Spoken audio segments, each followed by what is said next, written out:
So Julian received his bachelor's degree in atmospheric and environmental chemistry with honors at McGill University in Montreal, and also a master's and PhD at the CUNY Graduate Center, conducting his research on conjugating lipids and carbohydrates to create soft materials at the City College of New York. His postdoctoral work at the University of Kansas's Center for Environmentally Beneficial Catalysis focused on valorizing waste lignin with support from industry sponsors. He previously taught in the Department of Chemistry and Biochemistry at Manhattan College in the Bronx and served as the director of the Center for Urban Resilience and Environmental Sustainability. His teaching and research at the Fashion Institute of Technology focuses on supporting quality undergraduate research projects, identifying and transforming local waste biomass into functional soft materials, and conducting life cycle assessments to further link chemistry, environmental science, and practical action to address sustainability in the lab, at home, and in the community. Beyond experimental work, he partners with experts across the chemical education community to develop open access curricular materials and assessments for students and educators to contextualize chemistry and environmental science. So Julian, the floor is yours. Thank you, Jasmine. Yeah, let me share my screen and then we'll jump right in. Okay, so it looks good. Great. So I'm going to talk a little bit about some different outreach opportunities, but really just focus on my work mentoring high school students as part of their science research program. I actually was part of a similar science research program when I was in high school that was called Authentic Science Research. And I remember thinking it was the most poorly named program because we weren't doing real research. We were just reading abstracts and things like that. Our program actually shut down in my junior year. It's typically a 3-year program. And so it's been really wonderful getting to work with these students as a mentor all these years later. So I'll talk about some of those stories. As was said, I currently teach at the Fashion Institute of Technology, which is a really wacky place for a chemist. We are a community college, so we're typically serving associates and bachelor students. So in their first 4 years, we do have some master's programs, but we have, importantly, 0 science majors. So I often think of our students as the type of student who come to FIT to avoid math, to not do any kind of science and math. And so my goal is really just to have them be less afraid of science, but then also to have them realize, right, the value of, what we do and what we teach. So we have really interdisciplinary programs like jewelry design. I teach primarily for cosmetics and fragrances. And yeah, I'm not going to talk too much about this work. I'm going to talk more about sort of bringing in the high schoolers to do research at my institution. But Now, of course, one of the questions I always get is, what are you doing at FIT? Now, we do have a gen ed requirement for science, so every student does take a science class. But usually, I love this question because it's so much easier to answer now that I'm at FIT, right? Why are you a chemist? What are you doing?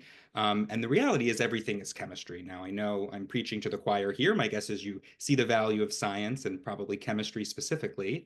But I always use this slide as my example of how in a simple pair of jeans with some kind of finish, you have something like 15 chemicals from oxidants to enzymes involved. So of course, chemistry is valuable all along the way. And then we can, of course, think about, health and environmental health as another kind of connection. And so my students, usually don't see the value at first, but the questions they're asking, right? How do I dye this fabric? Or what will have the best performance are really chemistry and science questions at heart. My personal work, as was mentioned, is really about taking waste biomass and transforming it. So I really challenge my high schoolers and research students to really look around them at abundant, local, renewable resources, typically not food itself, but say food waste, and then think how they can upgrade it in different ways. So if you have a type of waste you work with, I know many people here probably work with, I don't know, lobster shells and things. We're always interested in applying it to fashion. Now, in terms of what I teach, very standard, right? We're teaching, of course, the scientific method. That's going to be done in every course. But one of the things I like to fold in is this idea of waste management, right? So not just taking materials and using them, but thinking, right, about how we prevent waste from being generated, how we would reduce waste. There is this hierarchy you can see here. And this is, again, a practice, just like the scientific method, beyond just the products and materials we play with. And this lends itself to the idea of a circular economy, so kind of complementing safe materials, the idea of being efficient as well. A quick example of this that is involved with some of the outreach I do is I do a tie-dye workshop every year for a former student. So he earned his bachelor's at Manhattan College and now teaches at a kind of fancy private high school in New York City, nicer than any school I've ever been to. And we do an activity where they collect oak leaves and acorns. We steep out some of the tannins, and then we digest a little bit of waste metal. When you combine them, you get this really fascinating color change, which of course the students love. But it's also, again, an opportunity to have these students start to think about ways they could incorporate chemistry and science into their interests, right? Even beyond being a scientist themselves. More than anything, it's a joy to get to teach with a former student, one who, of course, has continued in science as well, but also science education.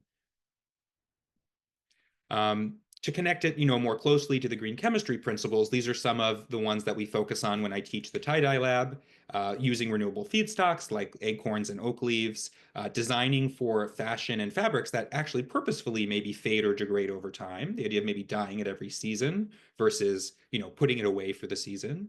And then just making things generally safer. So using metals like iron versus metals like lead, for example, for mordants.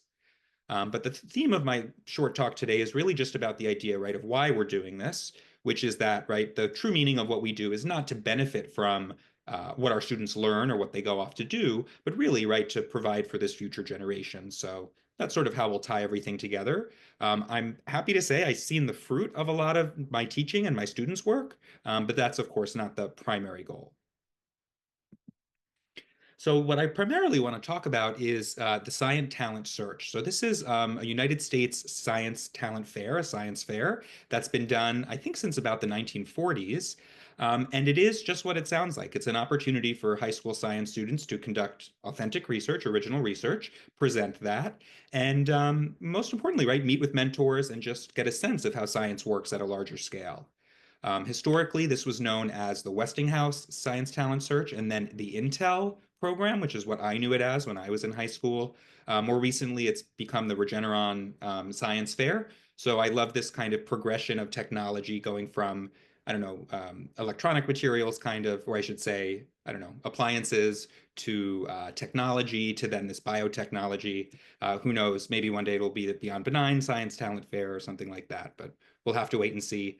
The coolest thing out of this is not just that it kind of collects and aggregates these wonderful, talented high school students, right? But surprise, surprise, a lot of them end up going on in science because of these opportunities. They've had this great start, so they can jump in, as I'll talk about in just a little bit.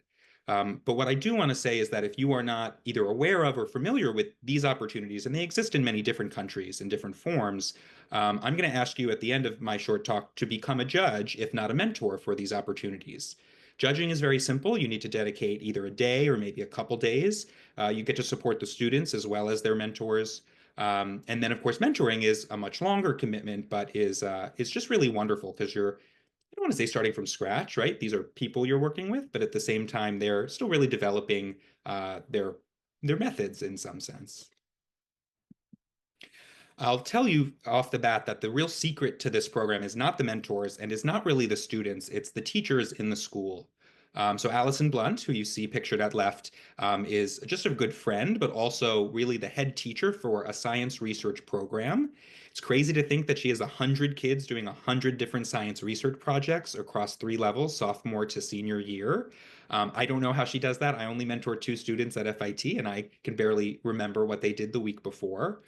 But notice how sort of similar high schools are evolving into, universities and colleges. You have an IRB, an internal review board. You have a director of science education, which I didn't know existed. And so there are infrastructure, in different school settings that you can tap into. Similarly, if you have kids, right, that want to get involved. I would say the hardest part is first having this base layer of support from the school, but then also having mentors who will dedicate their time, which I guess I'll talk about a little bit in a moment. I did want to tell a brief story of some of my students' journeys. So I've been mentoring formally for about 3 years. I was a judge during the pandemic online, which was very low commitment. And I got an email one day in about 2022 from Mai Blaustein, and it was sort of a cold email, right? A paragraph or two about her interests. She was looking at developing essentially a detection tool for date rape drugs, something that I don't have a specific background in, but I did a little bit of analytical chemistry and had worked with Arduinos, which are pretty low cost. And we came up with a pretty neat method to look for, I guess you'd call it infrared spectroscopy, looking for specific functional groups within liquid mixtures. I'll be honest, right? She didn't develop a full proof of concept device. More so, she was learning about science basics and beginning to build a simple device somewhere between science and engineering. But she did really well, and I was surprised. She was someone who was not interested in science at first. She was interested in more the social outcomes of her work. But since then, after joining Yale, she's now become a data science major and is really interested in, not this specific project, but sort of continuing this research work she's done. I'll tell you, as a mentor, I learned a lot along the process. She, of course, was very busy. She was doing debate and all these other things on top of her regular schoolwork. And so, obviously, you're always patient with your students and mentees, but it is sort of an extra level of support when you're, teaching the fundamentals of, Gen Chem and organic chemistry so that they can then learn about things like functional groups. With that said, it's very impressive to see how they progress both very quickly, but are motivated by this program that they're in, right? It's definitely competitive, but also is really successful because of that. My second student, Rachel, is not and will never be a scientist. I think she actually said this to me on the first day. With that said, she had an interest in health and public health and had this goal to sort of analyze milks and determine which was the best. So this was about 2023, 2024, when plant-based milks were still becoming popular. And as you see on the right, we did sort of a simplified life cycle assessment. So pretty standard in engineering, more common in chemistry and science these days. Um, and yeah, it was a lot of math for someone who, didn't want to be doing science in her spare time. But I really appreciated, again, her dedication and also, in some ways, how she struggled with the project. There were times where she didn't either want to continue or really know what to do next. And, that's almost more important than getting the perfect poster done, right? Making sure that they are feeling supported and feeling confident about the work that they did. But I will say, one of my favorite students that I've ever worked with, both as a teacher, as a mentor, and just as a person, is Lucia Lammers. So she was my most recent mentee who started out working on a project very standard for my research. She was taking food waste and trying to think about how to dye different fabrics. But very early on, she realized, right, there's a reason this isn't done, right? There are barriers both to collecting resources and applying them in different settings. And so she really came up with her own idea of using invasive plant species to dye fabrics.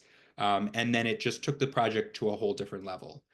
So she was looking at not only organic compounds, but inorganic ones, combining them together, similar to the tie-dye that I'd done before, but really with this extra level.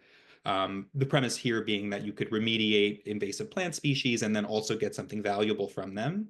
But she not only took it to the next level, it followed her there, right? So she made it not only to the regional competitions in New York State, but then also to the international science fair, the Regeneron Fair, where she placed third place in the environmental category, and then also won an EPA award, which I am actually jealous of, I'll be quite frank. But what really cemented it for me was in the bottom right, you can see the sweater that she knit, dyed with the different plant species that she had extracted. And it was just this beautiful kind of meld of the work I do at FIT, but also her passion in science and art, but also made very personal. And I don't doubt that that really contributed to her success. I do want to take, in my short amount of time left, a moment to point out some of the other organizations that I support, less as a mentor or mentee, and more as a patron, I guess.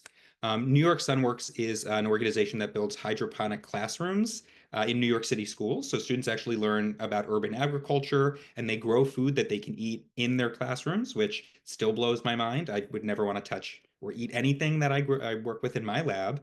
But they're growing not only things like plants, but as you can see in this next image, they actually have these large sort of pools in New York City schools in high rises where they're growing tilapia that are part of this cycle where they're, eating the waste from the plants and then, feeding nutrients back to the plants, and it's very cyclic. So I realize not all of us have time to dedicate, even an hour a week to mentoring a student. I'll be honest, a lot of my contributions to New York Sunworks are financial and support and sharing their good work as well. So there's definitely lots of different ways to support both sustainability in, student work, but then also through the other organizations that are out there. And as I said, sort of the theme for this was the idea of, planting seeds that you don't benefit from, you're not tasting the fruit of. But it has been great as I go through my career, starting to age out of early career, which feels strange, to see the fruit as well. The poster here I found at the Green Chemistry and Engineering Conference, gosh, last year before. And this was a student who had continued my postdoctoral work. I knew that it was going on, but it was so great to see, his work and the project really grow. We received a patent on this work, something that I never expected, again, as an educator primarily. And so I'm both excited to see, what future mentees do, what these organizations grow and become, but also, right, the things that I won't benefit from, whatever they turn out to be. So yeah, happy to answer questions in the breakout room later regarding obviously New York Sunworks, if you have specific questions, what it's like to be a mentor as well for high school students. And yeah, always happy to talk about Lignin too. So thank you for your ears, and I'm excited for our next talk.